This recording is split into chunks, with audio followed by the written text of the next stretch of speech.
नमस्कार दोस्तों, स्वागत है आपका विचार और अभिव्यक्ति के इस अंक में। दोस्तों, पिछले अंक में हमने बात की थी भारत और पाकिस्तान के बीच में हुए ये समझौते की कि कोई भी देश दूसरे पर अटैक नहीं करेगा। एक प्रकार से ये सीज़फायर नहीं था, एक स्थगन था। कल राष्ट्र के नाम संदेश में प्रधानमंत्री मोदी जी ने इस बात को स्पष्ट कर दिया है कि ये एक स्थगन है और भारत ऑब्जर्व करेगा कि पाकिस्तान की आगे की हरकतें कैसी रहती हैं और उसी के आधार पर आगे कोई निर्णय लिया जाएगा। पिछले अंक में मैंने यही भी कहा था कि बहुत सारे प्रश्न उठे हैं और ये आवश्यक है कि सरकार, प्रधानमंत्री उन प्रश्नों का जवाब दें। और मुझे बहुत प्रसन्नता है इस बात की कि कल के राष्ट्र के नाम के संदेश में प्रधानमंत्री जी ने बहुत सारे प्रश्नों के उत्तर दे दिए हैं। मैं ये नहीं कहूँगा कि सारे प्रश्नों के उत्तर दे दिए हैं, लेकिन हाँ, अधिकांश प्रश्नों के उत्तर दे दिए हैं बहुत ही दृढ़ता और स्पष्टता के साथ। प्रधानमंत्री जी की जो बॉडी लैंग्वेज थी वो बहुत पॉजिटिव थी और उनकी बॉडी लैंग्वेज ये बता रही थी कि एक एक शब्द जो उनके भाषण का था, उस शब्द के पीछे कितना विश्वास था और कितनी स्पष्टता थी और कितना उत्साह था। उन्होंने कहा कि ऑपरेशन सिंदूर सिर्फ एक नाम नहीं है। ऑपरेशन सिंदूर देश की कोटि कोटि लोगों की भावनाओं का प्रतिबिंब है और न्याय की अखंड प्रतिज्ञा है। दोस्तों, ये सच है कि जिस तरीके से ये पहलगाम की घटना हुई थी और उसके बाद जब सरकार ने ऑपरेशन सिंदूर नाम दिया इसको, ऑपरेशन को, तो ये अपने आप में जो लोग वहाँ मारे गए थे, जिनकी जिनके पति मारे गए थे, तो ये बिल्कुल उस देश की भावनाओं को प्रतिबिंबित करता है। और जैसा कि मैंने पहले कहा था, ये हनुमान जी का भी श्रृंगार है। तो ये बात बिल्कुल सच है कि ये वास्तव में देश की भावनाओं को प्रतिबिंबित करता हुआ नाम है और इस ऑपरेशन में जो सेना ने कार्रवाई की है वो भी देश की भावनाओं का प्रतिबिंब भी है। दूसरी बात जो प्रधानमंत्री जी ने कही कि अब भारतीय सेनाओं को आतंकवादियों को मिट्टी में मिलाने के लिए पूरी छूट दे दी गई है। अब उन्हें बार बार प्रधानमंत्री से या रक्षा मंत्री से इस बारे में निर्देश लेने की आवश्यकता नहीं होगी और वो अपने आकलन के आधार पर कार्रवाई कर सकते हैं। तो अब सेनाएं स्वतंत्र हैं। अगर किसी भी तरीके का कोई हमला होता है तो वो अपने आकलन के आधार पर उसका जवाब दे सकती हैं और मुंह तोड़ जवाब दे सकती हैं। प्रधानमंत्री जी ने अपनी एयर डिफेंस की ताकत के बारे में कहा कि जिस तरीके से एयर डिफेंस ने पाकिस्तानी हथियारों को रोका, ये भारत के एयर डिफेंस के जो देशी हथियार हैं, जैसे आकाश हुआ और प्रणालियां हैं, S-400 जो हमने बाहर से लिया, इसका नाम सुदर्शन रखा है, इन प्रणालियों ने अपनी उपयोगिता सिद्ध की, बहुत लोगों की जान बचाई और ये भी साबित किया कि भारत की धरती पर कोई भी कदम नहीं रख सकता, ना आसमान से ना धरती से, क्योंकि हमारी जो आर्मी है वो भी सजग थी और जितने उनके ड्रोन्स थे उनको हमने दिवाली के पटाखों की तरह ख़त्म कर दिया। 100 से अधिक आतंकवादियों को मारा गया। ये हमने देखा कि वहाँ जब आतंकवादियों के जनाजे निकल रहे थे तो वहाँ की सेना के लोग भी उसमें शामिल थे, बड़े बड़े अधिकारी, लेफ्टिनेंट जनरल लेवल के अधिकारी वहाँ पे शामिल थे।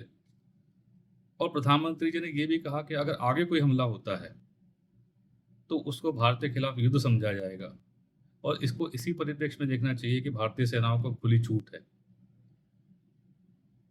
तो अगर कोई आगे हमला होता है तो उस हमले का भारत की सेनाएं एक युद्ध की तरह, जिस तरह युद्ध का जवाब दिया जाता है, उस तरीके से जवाब देंगी। एक बहुत महत्वपूर्ण जो बात कही प्रधानमंत्री जी ने कि अब कोई न्यूक्लियर ब्लैकमेल नहीं चलेगा। हमें इसकी पृष्ठभूमि को समझने की आवश्यकता है। इसकी पृष्ठभूमि में देखिए, हमारी ब्रह्मोस मिसाइल ने जो किराना हिल्स हैं पाकिस्तान की, वहाँ पे हिट किया और अभी भी मीडिया में न्यूज़ चल रही है कि वहाँ पे शायद जो न्यूक्लियर फैसिलिटी थी पाकिस्तान की, वहाँ पे हिट किया है। वहाँ पे इजिप्ट से एक प्लेन आया हुआ है कोई केमिकल लेके जो न्यूक्लियर रिसाव को रोकता है। मैं इस बात की पुष्टि नहीं करता, लेकिन इस तरह खबरें सुनी हैं। अमेरिका का भी एक प्लेन जो वहाँ का जो एनर्जी डिपार्टमेंट का है, वो न्यूक्लियर जो रिएक्शन न्यूक्लियर रिसाव है उसको चेक करने के लिए आया हुआ है। पुष्टि नहीं करता, लेकिन इस तरह कोई बात हुई है और यही परिप्रेक्ष्य है जिस परिप्रेक्ष्य में प्रधानमंत्री जी ने कहा है कि कोई हमको न्यूक्लियर हथियारों की धमकी ना दे। भारत डरता नहीं है न्यूक्लियर हथियारों से। भारत भी एक न्यूक्लियर शक्ति संपन्न देश है और भारत जवाब देने की क्षमता रखता है तो आगे कोई भी न्यूक्लियर ब्लैकमेल नहीं चलेगा। एक अन्य महत्वपूर्ण बात जो प्रधानमंत्री जी ने कही कि आतंकी सरपरस्त सरकार, उसके आका, ये दोनों अलग अलग नहीं देखे जाएंगे, ये दोनों अब एक ही माने जाएंगे। तो अगर कल को कोई आतंकवादी घटना होती है और पाकिस्तान की सरकार ये कहती है कि हमारा कोई हाथ नहीं है, ये ग्रुप्स हैं, इन पे हमारा कोई कंट्रोल नहीं है, तो ये बहाना नहीं चलेगा। वो एक ही माने जाएंगे और उनके विरुद्ध वैसी ही कार्रवाई की जाएगी जैसी कार्रवाई अब की गई थी, या इससे भी कठोर कार्रवाई की जाएगी। प्रधानमंत्री जी ने साफ किया कि टेरर और टॉक, टेरर और ट्रेड, और पानी और खून, ये एक साथ नहीं चल सकते।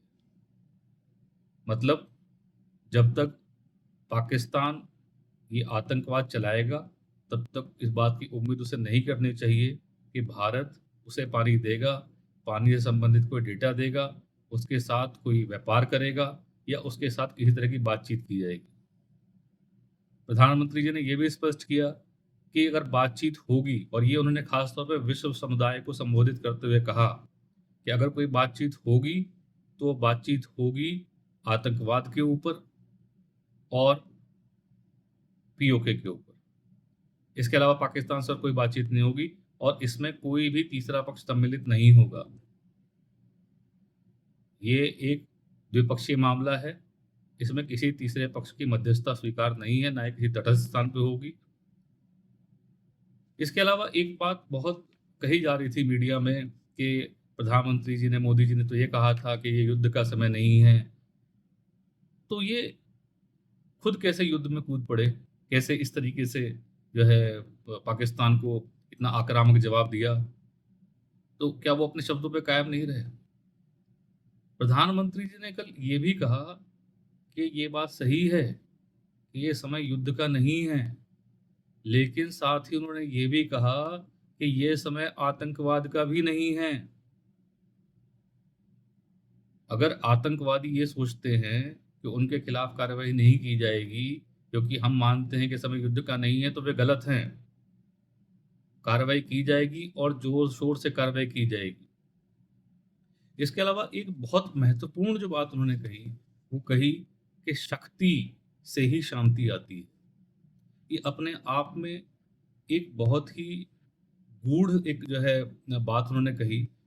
अगर कोई शक्ति, किसी के पास शक्ति है, एग्जाम्पल के लिए अभी न्यूक्लियर पावर है हमारे पास, तो दूसरा देश भी हम पर हमला करने से पहले 4 बार सोचेगा। अगर हम समर्थ हैं, अगर हम शक्तिशाली हैं, तो कोई भी हम पर हमला करने से पहले 20 बार सोचेगा। लेकिन कमजोर पर हमला करने के लिए या कमजोर को नुकसान पहुंचाने के लिए किसी को सोचने की जरूरत नहीं पड़ती। तो इसलिए शक्ति ही शांति का रास्ता है, शक्ति ही शांति की गारंटी है। और भारत को अपने आप को इतना शक्तिशाली बनाना पड़ेगा कि आज जो जिस तरह के देश, अमेरिका और अदर जो दूसरे देश हैं, वो जिस तरह की बातें कर रहे हैं, हमने करवा दिया, हमने करवा दिया, सब बातें बकवास है। भारत किसी के दबाव में नहीं आता। उनको हमारी जरूरत है, हमें उनकी जरूरत नहीं है। लेकिन अभी हमें और शक्तिशाली बनना है, और शक्तिशाली बनना है, ताकि इस तरह की बातें भी ना हो हमारे बारे में आगे। प्रधानमंत्री जी ने तो अपनी बातें स्पष्ट कर दी और बहुत सारे प्रश्नों के जवाब दे भी दिए, लेकिन अब देखना यह है कि विपक्ष का क्या रोल रहना है। क्या विपक्ष कोई सकारात्मक भूमिका निभा पाएगा? हमने अगर अतीत में जाएं तो ऐसा होते नहीं देखा। हमने देखा कि ज़्यादातर राजनीतिक रोटियां सेकने की ही कवायद रही, एक वर्ग विशेष को ही संतुष्ट करने की कवायद रही, और जो प्रश्न पूछे गए वो सरकार को कटघरे में खड़ा करने के बजाय देश को शर्मसार करने के लिए ज़्यादा पूछे गए। सरकार ने कई बार इस बारे में चेताया भी है कि आप सरकार का विरोध करते करते इतना आगे मत निकल जाइए कि आप देश का विरोध करने लगे। इसका एग्जाम्पल भी है कि सत्यपाल मलिक जी का और शायद एक और वीडियो कोई चलाया गया वहाँ पे। तो इस तरह की बातें जब हम करते हैं तो हमें सोचना चाहिए कि हम इस तरह की बातें करें तो कहीं वो देश के खिलाफ यूज़ ना हो। देखना दिलचस्प रहेगा विपक्ष किस तरह की भूमिका निभाता है। हालांकि कल से जो टीवी डिबेट्स सुन रहा हूँ उसके अंदर कांग्रेस के प्रवक्ता खास तौर पे भाषा की मर्यादाओं को तार तार कर रहे हैं। जिस तरह की भाषा वो इस्तेमाल कर रहे हैं, कुछ सो कॉल्ड कलाकार जो अपना लोक गायक लोक गायिका कहते हैं अपने आप को, वो तरह तरह के वीडियो तैयार करके मीडिया पे डाल रहे हैं जिसमें कायर कह रहे हैं बिना किसी तथ्य के। जब भी कहीं चुनाव आता है किसी स्टेट का तो ये बरसाती मेंढक निकल आते हैं और ये मोदी जी को तरह तरह की जो भी गालियां हो सकती हैं वो गालियां देते हैं, लेकिन कोई फर्क नहीं पड़ता इन चीज़ों से मोदी जी को। आप कोसते रहिए, उन्हें जो करना है वो तो वो करेंगे। कल भी उन्होंने ये दिखा दिया कि जो लोगों के मन में प्रश्न थे, मेरे खुद के मन में प्रश्न थे, सारे प्रश्नों का उन्होंने जवाब दे दिया। और अडिग, अटल और स्पष्टता, इसकी प्रतिमूर्ति कल वो दिखाई दे रहे थे। तो देखते हैं आने वाले दिनों में विपक्ष किस तरह की भूमिका निभाता है, सोशल मीडिया पे क्या क्या लिखा जाता है, विश्व समुदाय कैसी प्रतिक्रिया होती है। इन सब बातों को आपसे दोबारा से विचार विमर्श करेंगे अगले अंक में। धन्यवाद। भारत माता की जय। दोस्तों, आपसे अनुरोध है कि ये वीडियो लाइक करें, चैनल को सब्सक्राइब करें ताकि हमें प्रेरणा मिलती रहे ये वीडियो बनाने की और आपसे अपने विचार साझा करते रहने की। आपका बहुत बहुत धन्यवाद।